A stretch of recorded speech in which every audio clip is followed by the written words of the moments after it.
Kemudian Musa dan Harun pergi menghadap Firaun, lalu berkata kepadanya, "Beginilah firman Tuhan Allah Israel. Biarkanlah umatku pergi untuk mengadakan perayaan bagiku di padang gurun." Tetapi Firaun berkata, "Siapakah Tuhan itu yang harus kudengarkan firman-Nya untuk membiarkan orang Israel pergi? Tidak kenal aku Tuhan itu, dan tidak juga aku akan membiarkan orang Israel pergi." Lalu kata mereka, "Allah orang Ibrani telah menemui kami.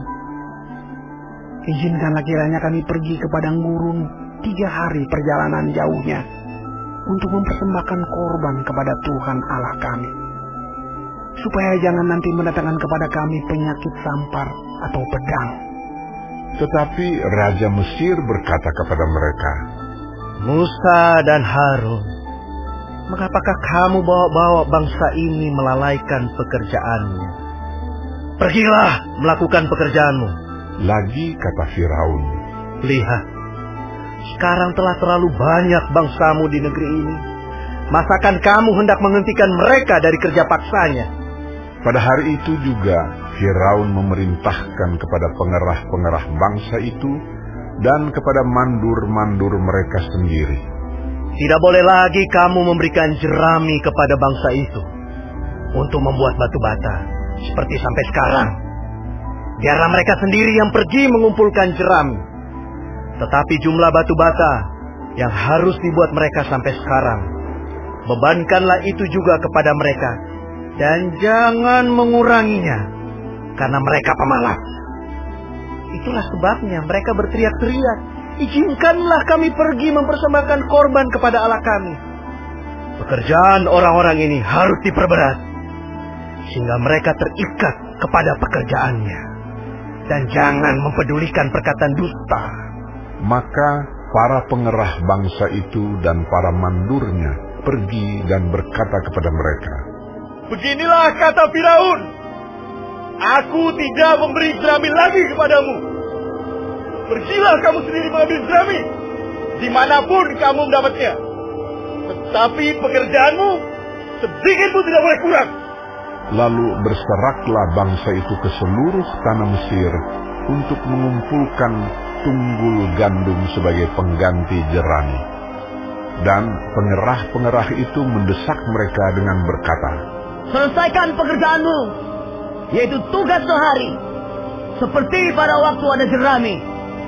Lalu pengerah-pengerah Firaun memukul mandur-mandur Israel yang mereka angkat sambil bertanya, "Mengapakah kamu pada hari ini tidak menyelesaikan jumlah batu bata yang harus kamu buat seperti kemarin?" Sesudah itu, pergilah para mandur Israel kepada Firaun dan mengadukan halnya kepadanya. "Mengapakah Tuanku berlaku seperti itu terhadap hamba-hambamu ini? Jerami tidak diberikan lagi kepada hamba-hambamu ini. Tetapi walaupun begitu, kami diperintahkan buatlah batu bata. Dan dalam pada itu hamba-hambamu ini dipukuli. Pada rakyat Tuanku lah yang bersalah." Tetapi ia berkata, "Pemalas kamu, pemalas! Itulah sebabnya kamu berkata, izinkanlah kami pergi mempersembahkan korban kepada Tuhan. Jadi sekarang, pergilah, bekerja. Jerami tidak akan diberikan lagi kepadamu, tetapi jumlah batu bata yang sama harus kamu serahkan." Maka mengertilah para mandur Israel bahwa mereka ada dalam keadaan susah, karena dikatakan kepada mereka, "Kamu tidak boleh mengurangi jumlah batu bata pada tiap-tiap hari." Waktu mereka meninggalkan Firaun, berjumpalah mereka dengan Musa dan Harun yang sedang menantikan mereka. Lalu mereka berkata kepada keduanya, "Kiranya Tuhan memperhatikan perbuatanmu dan menghukumkan kamu, karena kamu telah membusukkan nama kami kepada Firaun dan hamba-hambanya. Dan dengan demikian kamu telah memberikan pisau kepada mereka untuk membunuh kami." Lalu Musa kembali menghadap Tuhan, katanya, "Tuhan, Mengapakah kau perlakukan umat ini begitu bengis? Mengapa pula aku yang kau utus?